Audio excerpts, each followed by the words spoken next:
All right, we have another rational function we want to graph. Now, if you look at this rational function, it's not in its factored form.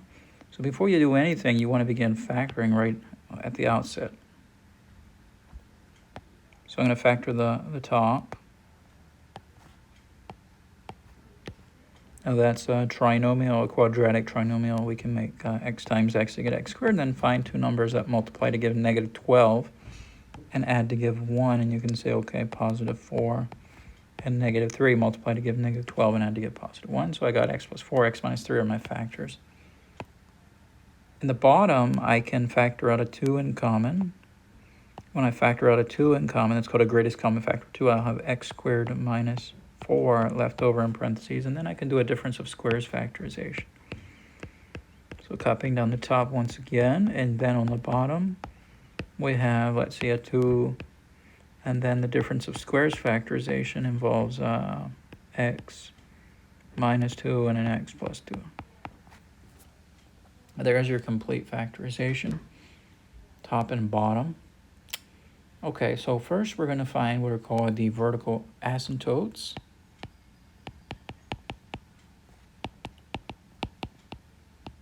In which case we'll set the denominator factors equal to 0. So we have x minus 2 equals 0. When you solve that, you get x equals 2, and that has a odd multiplicity of 1.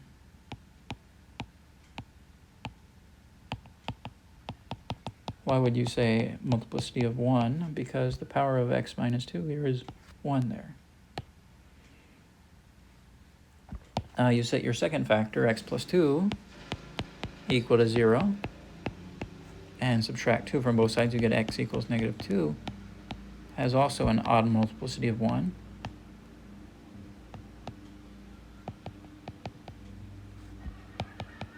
And that's again because the power of x plus 2 there is 1. Okay, so now I'm going to do my horizontal asymptotes. And it's just one horizontal asymptote. Will always be the case for our rational functions. If you look at the degree of the top and the degree of the bottom and compare them, you'll find out that they're the same, right? The degree of the top, f of x. The largest power is a power of 2. And the degree of the bottom, the largest power is a power of 2 on bottom. So since they're the same, since they have the same degree, since the degree of f of x and the degree of g of x are the same, then there's a horizontal asymptote. But where is the question?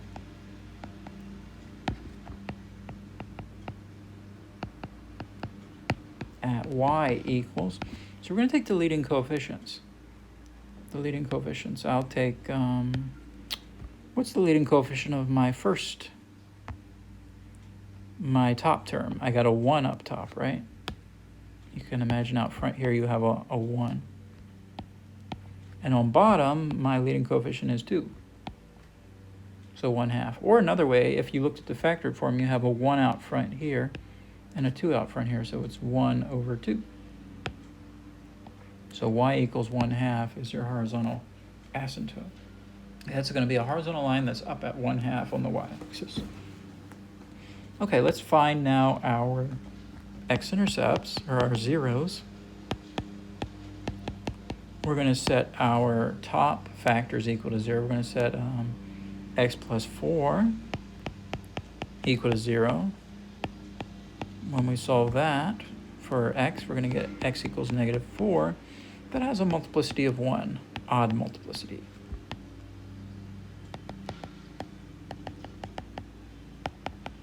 Right, because the power here on x plus 4 is 1. When we look at our second factor, x minus 3, we set that equal to 0. We get a solution there of x equals 3, so that's going to be an x-intercept to x equals 3. That has also odd multiplicity of 1. Multiplicity 1 because the largest power of x minus 3 is 1. Okay, finally we're going to find our y-intercept.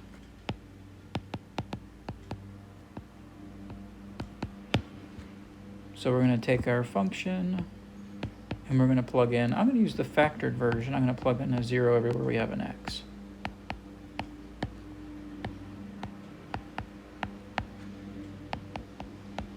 So on top, we're going to have 0 plus 4 times 0 minus 3. On bottom, we're going to have 2 times 0 minus 2, 0 plus 2. Multiply these out, or simplify first. We're going to have 4 times negative 3 on top, and on bottom, we're going to have 2 times negative 2. Times 2, we're going to end up with negative 12 on top, and I believe negative 8 on bottom. That simplifies to, you can divide 4 out of the top, 4 out of the bottom, a positive 3 over 2. Or you could say 1.5, right? 1.5. 3 over 2 is the same as 1.5. So if I wanted to graph this, I'd set up a coordinate system.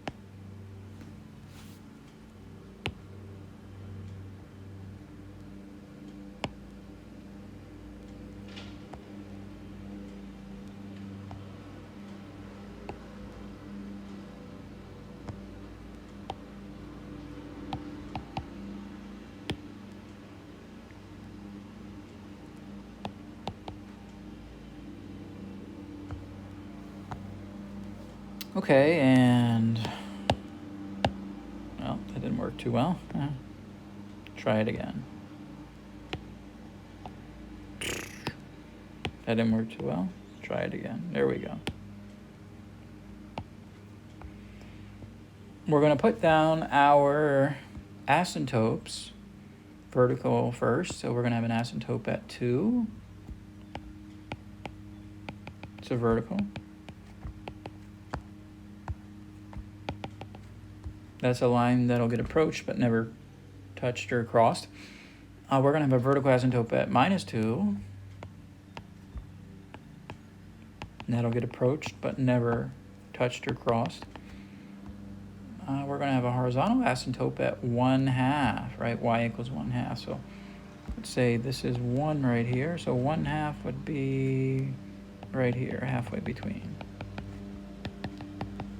So this time our horizontal asymptote is not the y-axis, and that happens. Okay, our x-intercepts are at -4 and +3.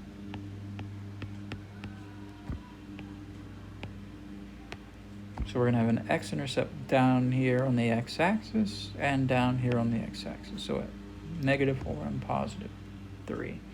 And we have a y-intercept at 1.5. So if you imagine this one being 2 right here, then 1.5 would be right here. So that's all our starting information. Now, it turns out that you really don't need a test point because you already know what's happening. You already know what's happening on the right side. You already know over here at 3 you have an x-intercept. And your x-intercept is going to have to connect to this graph that goes down towards the vertical asymptote here at 2. And then, let's see what happens. What happens at 3? At x equals 3, you have odd multiplicity, right? X equals 3 has odd multiplicity, so you have to cross. You have to cross over top of that x-intercept because odd multiplicities for x-intercepts mean crossing. And then you have to approach the asymptote. So you have to get closer and closer and closer and closer and closer to that asymptote, but never touch the horizontal asymptote. That's all you can do. Now, if you wanted to put in a test point, like say plug in 4 here, you could plug in 4 and come up with a y value, but you don't really need to do that here. We have enough information from what the information that's already, what we've already accumulated is enough to get this picture here on the bottom right corner. Now, what's happening to the left of the vertical asymptote at 2? So we know to the right of 2, the graph is going down towards the vertical asymptote at 2. What's happening to the left of 2, though? Let's focus on the vertical asymptote at 2. So at x equals 2, there's an odd multiplicity. So we're going to be doing the opposite direction. So on the right, it's going down towards 2. On the left, it has to be going up as it approaches 2. So opposite. So that has to connect to the y-intercept. And what do? Is it possible to go down across the x-axis and approach the vertical asymptote at -2 going downwards? No, because you'd have to hit the x-axis and there's no x-intercept in there. So we cannot do that. So that means we have just one option here, and that's what we have to go up. Somehow we have to go up towards the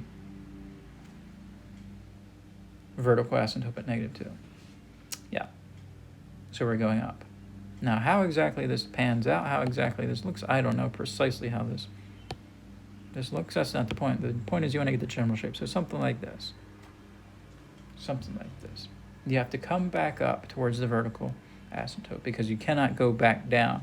Going back down will require you to cross the x-axis, which we're not allowed to do because we have no x-intercepts between 0 and -2. Okay, so now the question is, if you're going up towards the vertical asymptote at -2, where are you going on the left side? The left side of the vertical asymptote at -2.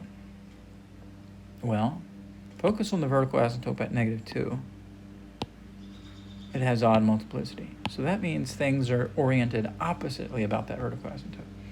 So if coming from the right, we went up towards our vertical asymptote, that means coming from the left side, we have to be going down. Opposite orientation means we'd have to be going down towards our vertical asymptote at -2. Now our graph is going to connect here. As it goes left, it has to connect with this x-intercept at -4.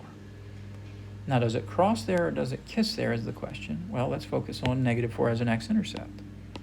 It has an odd multiplicity, right? So odd multiplicity means we're going to cross.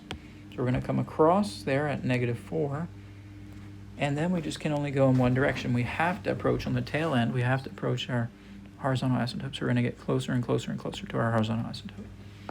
But there's a good picture of our graph, R. All right, let's do another. What number was that? 4. Let's do number 5. Now, was that one already factored for us? No, we had to factor that one ourselves, didn't we? Let's do another problem. I'll find one I haven't done here, a good problem. Okay. Here's another one. X squared plus 4x plus 3 is the top, and the bottom is x squared plus x minus 2. Now this one has not been factored, so we're going to have to factor the top. I'm making 2 pairs of parentheses. I'm going to have an x times an x to get an x squared, and then I'm going to find 2 numbers that multiply to give 3 and add to give 4, so I'm going to use a positive 3 and positive 1, right? 3 times 1 is 3, 3 plus 1 is 4, so our factors here are x plus 3 times x plus 1. On bottom, I'm going to factor that. I'm going to make 2 pairs of parentheses. I'm going to put an x times an x to get an x squared. I'm going to find 2 numbers that multiply to give -2 and add to give a positive 1. Positive 2 and -1 do the trick, right? -1 times 2 is -2. -1 plus 2 is positive 1. So we've factored everything. Let's begin now, after we've completely factored. Let's begin with the vertical asymptotes.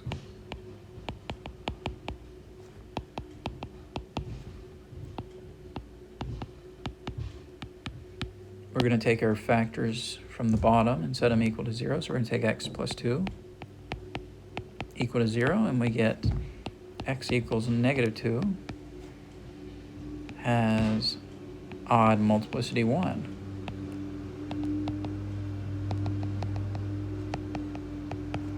Yeah, so looking at the factor x plus 2, it has a 1 power. Okay, go to my second factor, x minus 1. Set that equal to 0. X minus 1 equal to 0. I solve that, I get x equals 1. That also has an odd multiplicity of 1.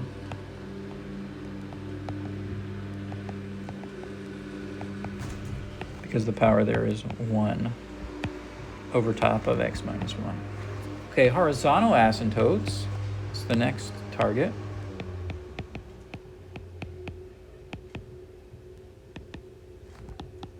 Or the horizontal asymptote, there's just one. We're going to focus on the degree of the top and the degree of the bottom. See if they're the same, see if one's less than the other. They're the same, right? Since the degree of the top, I'm going to call that one f of x, is 1. That's equal to 2, right? The degree is 2, not 1. Since it's equal to the degree of the bottom, g of x, that's also 2. Then there is a horizontal asymptote. But where is the question? At y equals, so you're going to take the leading coefficients, 1 over 1, which gives you at y equals 1. So you take the ratio of the leading coefficients when they both have the same degree, the top and the bottom. Okay, so we have y equals 1 is a horizontal asymptote. It's a horizontal line that our tails will approach on our graph. Okay, let's find the vertical asymptote. No, we have that X-intercepts. So we're going to take our top factors and set them equal to 0. X plus 3 equals 0. I solve that, I get x equals negative 3. That has an odd multiplicity of 1.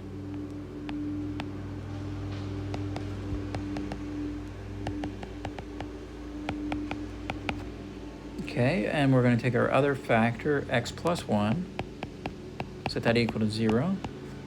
We get x equals negative 1 is an x-intercept. That has also odd multiplicity of 1.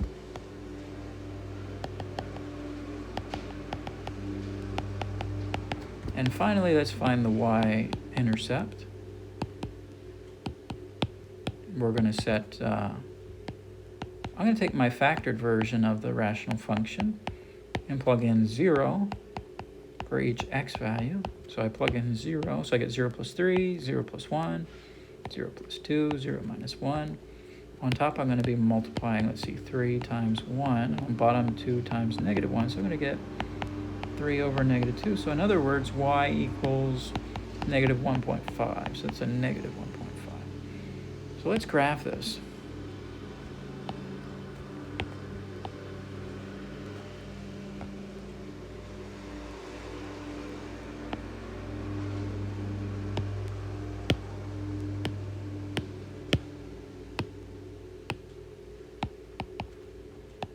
I'm going to put down my vertical asymptotes at negative 2,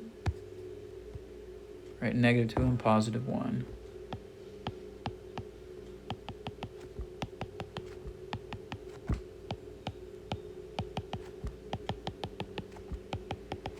I'm going to put down my x-intercepts at, no, let's put my horizontal asymptote down at 1 as well. So here's 1 on the y-axis, so my horizontal asymptote is going to be up here.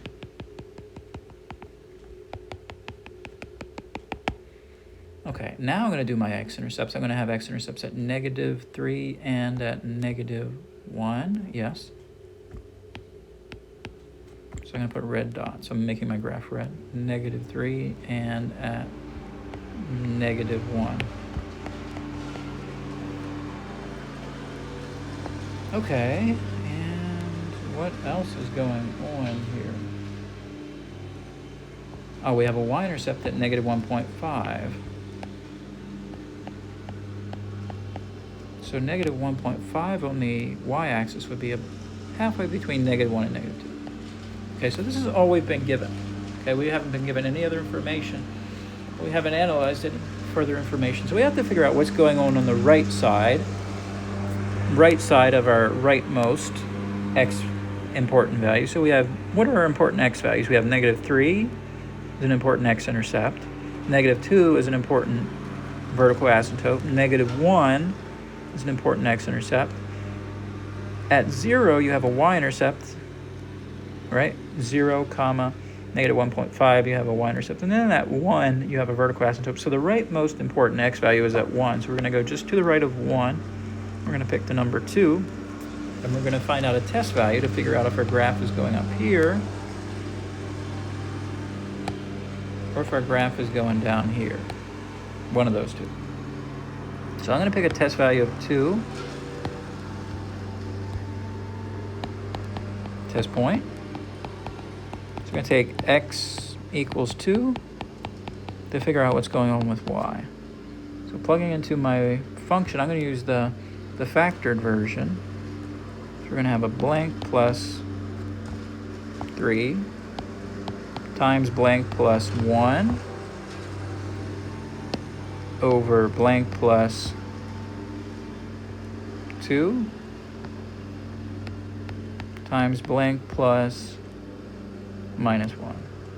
Oh, blank minus 1. So that's my factored function, and we're plugging in what? X equals 2.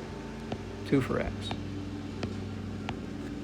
So here I'm going to get that y is equal to, let's see, 5 times 3 over 4 times 1. 15 over 4. Man, that lawnmower is loud. 15 over 4. What does 15 over 4 turn out to be? 3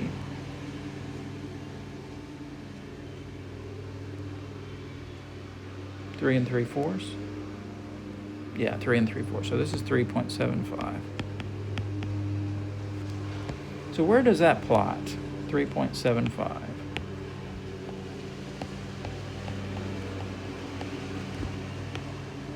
So if I were to plot that in purple, that would be at 2. The x value is 2, right? 2, comma 3.75. That would be like right here.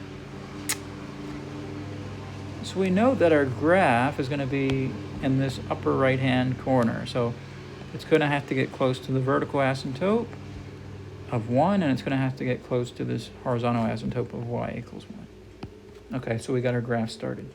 So now we're able to finish it based on everything else. So as you go from the right side towards the vertical asymptote at 1, the graph goes up, right? The graph goes up towards 1. So what's it doing on the left side of the vertical asymptote at 1? Well, let's see. So when the vertical asymptote is 1 here, it has an odd multiplicity, so you're doing opposite behavior about the vertical asymptote. So since it's going up on the right side, it has to be going down here on the left side towards this vertical asymptote of 1.